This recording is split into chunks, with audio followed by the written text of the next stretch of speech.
Hi, good morning everyone. You could see how the surrounding is here. Now in the second floor, on the top of my our building. And makikita natin kung anong klase itong mga kondito sa lugar na ito. So nakikita nyo yan, yung magandang green na puno na yan. Siguro mga ano na yan 20 years mayroon na yan, yung mga yan dyan, 25 years sa malapit na lugar. At iikot pa tayo dito, kikita natin yung mga tuktok ng mga bayan dito sa nasa tayo nasa rooftop tayo. At gusto ko lang ipakita sa inyo kung paano ang view naman sa mga so guys,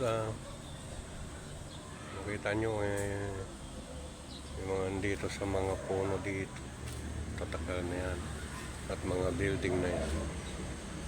Hindi naman pagkailan natin yan, mga kuha na yan. One time ito isang lugar lang ito na kami lang nakatira dito, pero tignan nyo ngayon, tadami ng tao na at maraming pagbabago na rin sa buhay na ito. So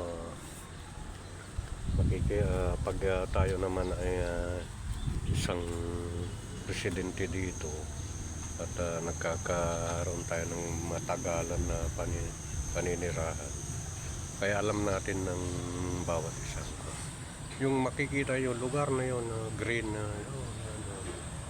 eskwelahan yun, yung lampas nitong yan halos kakulay ng natakpan. Pero kita ulit dito ng eskwelahan ng elementary at high school dito sa lugar namin. At ayan kita natin kung gaano katataas mga puno na rin. Halos pantay na rin sa mga, kasi karamihan ng bahay dito yung natawag bungalow.